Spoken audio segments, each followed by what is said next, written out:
So ఈ రోజు మనం ఎక్కడికి వచ్చినామంటే లక్నవరం. సో లక్నవరం అంటే కాకతీయుల కాలం నాటిదన్నమాట. ఇది కూడా చెరువు, లక్నవరం సరస్సు. సో ఇక్కడ ఏంటంటే ఇది గోవిందరావుపేట మండలంలోనే బుస్సాపూర్ అనే గ్రామంలో, ఈ యొక్క బుస్సాపూర్ గ్రామం దాటి ఒక 2 కిలోమీటర్ 3 కిలోమీటర్ల దూరంలో అయితే ఉంటుంది. సో ఇక్కడైతే మనం చూడవచ్చు బోటింగ్ ప్రక్రియ ఆ విధంగా సాగుతూ ఉంటుంది. సో బోటింగ్ అనేది ఈ విధంగా నిర్వహిస్తూ ఉంటారు. సో ఇక్కడ కొంతమంది వాళ్ళతో అయితే మాట్లాడదాం. తమ్ముడు ఎక్కడి నుంచి వచ్చినావు? మేడంపల్లి. సో ఇక్కడికి రావడం వల్ల ఎట్లా అనిపిస్తుంది? చాలా బాగా అనిపిస్తుంది. ఎట్లా ఉంది ఇక్కడ? అద్భుతంగా ఉందా? సో మీ ఫ్రెండ్స్ ఇంకా ఎవరెవరు వచ్చిండ్రు? ఎంతున్నారా? అందరు వాళ్ళేనా ఫ్రెండ్స్? సరే ఓకే. అన్న మీ పేరేం పేరు? రమేష్. ఎక్కడి నుంచి వచ్చిండ్రు? వరంగల్. సో ఇక్కడ ఎట్లా అనిపిస్తుంది? ఇక్కడ ఏం అనిపించడు అన్న, రూపాయలు తీసుకున్నాడే, ఏం ఫెసిలిటీస్ ఏం లేవు ఇక్కడ. టిఫిన్ 60 రూపాయలు తీసుకున్నా, టిఫిన్ కూడా సరిగ్గా లేదు. ఇక్కడ వాష్రూమ్స్ లేవు, ఏం లేవు. అంటే ఇక్కడ బోటింగ్ ప్రక్రియ మంచిగా ఉందా? ఇక్కడ అన్ని మంచిగానే ఉన్నాయి కానీ మెయింటెనెన్స్ కరెక్ట్ లేదు. ఇక్కడ మెయింటెనెన్స్ కరెక్ట్ లేదు. సరే ఓకే. అన్న ఎక్కడి నుంచి వచ్చారు మీరు? మేము వరంగల్ బట్ల బజార్ నుంచి వచ్చామన్నా. సో ఇక్కడ రావడం వల్ల ఎట్లా అనిపిస్తుంది? అంటే మేము రెగ్యులర్ గా ఫోటోషూట్ ఇక్కడే తీస్తాం. అంటే మాకు లొకేషన్ అనేది ఇది లక్నవరంలో కొంచెం బాగుంటది. ఇక్కడ తీయడానికి కానీ మా సినిమా మన పెళ్లిళ్ళకు తీయడానికి బాగుంటది. ఇక్కడ షూటింగ్ కోసం వచ్చాం. అంటే రెగ్యులర్ గా వస్తాం, కాకపోతే ఇక్కడ అవుట్పుట్ అనేది చాలా బాగుంటుంది మాకైతే. సరే అన్న ఓకే. ఎట్లా అనిపిస్తుంది వాళ్ళకి అని? అంటే మాకు అవుట్పుట్ అనేది చాలా బాగుంటుంది అన్న లక్నవరం. అంటే ఈ ప్లేస్ కి చాలా మన హైదరాబాద్ నుంచి చాలా మంది, మన కరీంనగర్ నుంచి, ఈ వరంగల్ డిస్ట్రిక్ట్ మొత్తం దాదాపు ఇక్కడికే వస్తారన్న తీయడానికి. చాలా కవర్ అవుతుంది ఇక్కడ అవుట్పుట్ అనేది. ఇక్కడ ఫోటోగ్రాఫర్లకు అనువైన ప్రదేశం. ఫోటోగ్రఫీ విధంగా ప్రతి ఒక్క ఫోటోగ్రఫీకి మంచి అనుకూలంగా మనకు అవుట్పుట్ చాలా బాగా వస్తుంది అన్న. కాకపోతే మాకు కావాల్సింది ఏంటంటే ఇక్కడ మన ఏది ఫుడ్ కానీ ఫెసిలిటీ కరెక్ట్ లేదు. అది ఒక్కటి బాగుంటే చాలా బాగుంటది. ఫెసిలిటీ ఒక్కటి సరిపోతుంది తీసుకోవడానికి. కానీ ఇక్కడ ఈ బోటింగ్ చాలా బాగుంటది. చాలా పిల్లలు కూడా ఆనందంగా ప్రతి ఒక్క స్కూల్ నుంచి ఇక్కడికి వచ్చి ఎంజాయ్ చేసిపోతారు. ఫుడ్ ఒకటి బాగాలేదు. లక్నవరం సరస్సు 1312వ సంవత్సరంలో ఓరుగల్లు రాజధానిని పరిపాలించిన కాకతీయ రాజు ప్రతాపరుద్రుని చేతుల మీదుగా రూపుదిద్దుకుంది. కళలకు అత్యంత ప్రాధాన్యత ఇచ్చే ఈ కాకతీయ రాజులు ఆనాటి రైతాంగం పట్ల ప్రత్యేక శ్రద్ధ కనపరిచేవారనేందుకు ఈ యొక్క సరస్సు సాక్షాత్భూతంగా నిలుస్తుంది. ఎత్తైన కొండల నడుమ నిర్మించిన ఈ సరస్సు నేటి ఆధునిక ఇంజనీరింగ్ పరిజ్ఞానాన్ని పోలి ఉంటుంది. కోనేరు దేవాలయం నగరాన్ని స్థాపించే కాకతీయులు లక్నవరంలో మాత్రం దీనికి భిన్నంగా సరస్సును మాత్రమే నిర్మించడం ఇక్కడి ప్రత్యేకత. ఈ సరస్సుకు 9 ప్రధాన తూములు ఉన్నాయి. కాంక్రీటు ఇనుము వాడకుండా లేకుండా కట్టిన ఈ యొక్క కట్టడము ఇప్పటికీ చెక్కుచెదరకపోవడం విశేషంగా చెప్పవచ్చు.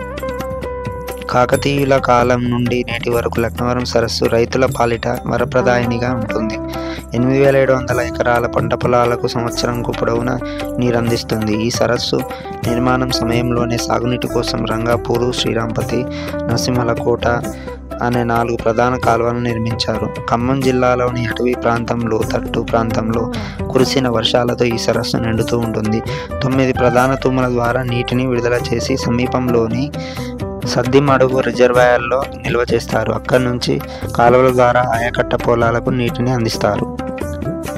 ప్రకృతి అందాలతో అలరారుతున్న ఈ సరస్సు కొన్నేళ్ల క్రితం వరకు ఆంధ్రప్రదేశ్ పర్యాటక శాఖ నిరాదరణకు గురైంది. అయితే ప్రస్తుతం తెలంగాణలోని ప్రధాన పర్యాటక కేంద్రంగా వెలుగొందుతుంది. లక్నవరం సరస్సు దీవుల మధ్య వేలాడే ఈ వంతెనను చూసేందుకు రాష్ట్రం నలుమూలల నుంచి ప్రతిరోజు వందలాది మంది పర్యాటకులు ఇక్కడికి వస్తూ ఉంటారు. ఈ సరస్సులో 6 దీవులు ఉండగా ఒక్కొక్క దీవిని ఒక్కో రకంగా ముస్తాబు చేసి పర్యాటకులకు మరింతగా ఆకర్షించేందుకు పర్యాటక శాఖ తగిన ఏర్పాట్లను చేస్తూ ఉంటుంది.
ధన్యవాదాలు.